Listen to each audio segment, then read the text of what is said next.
నమస్తే. Welcome to political bridge.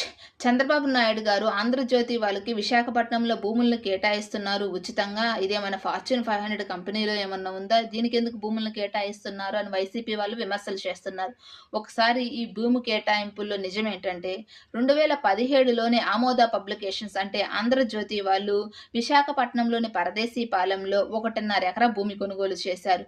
కాకపోతే అందులో 74 సెంట్లు నేషనల్ హైవేలోకి వెళ్ళిపోయింది. అంటే బఫర్ జోన్‌లోకి వెళ్ళిపోయింది. బఫర్ జోన్‌లో ఎటువంటి నిర్మాణాలు చేపట్టకూడదు. అందుకు గాని చంద్రబాబు నాయుడు గారు వారికి వేరొక చోట భూముల్ని కేటాయిస్తూ ప్రత్యామ్నాయంగా ఉత్తర్వులు జారీ చేశారు. వాళ్ళకి వేరొక చోట భూములు కేటాయించాలని.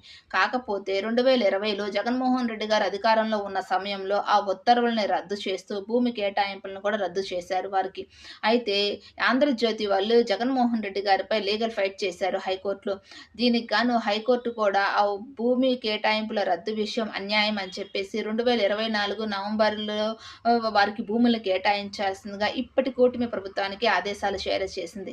అందుకని ఇప్పుడు చంద్రబాబు నాయుడు గారు వారికి భూములు కేటాయిస్తున్నారు. అంతేగాని ఆంధ్రజ్యోతి వాళ్ళకి చంద్రబాబు నాయుడు గారేమి ఉచితంగా భూములనేవి కేటాయించడం లేదు. ఇది కంప్లీట్‌గా ఫేక్ ప్రచారమే. ఇలా ఫేక్ ప్రచారాల వలన చంద్రబాబు నాయుడు గారు ఒక్కోసారి అధికారం కోల్పోతూ ఉంటారు. 2019లో కూడా అదే జరిగింది. ఇప్పటికైనా కూటమి ప్రభుత్వం ఈ ఫేక్ ప్రచారాలను అడ్డుకోకపోతే 2029లో జరగబోయే ఎలక్షన్స్‌లో కూడా ఇది పార్టీకి నష్టం చేకూరుస్తుంది. మీరేమంటారు? కామెంట్ చేయండి. వీడియో నచ్చితే లైక్ చేయండి, షేర్ చేయండి, సబ్స్క్రైబ్ చేయండి. Thank you.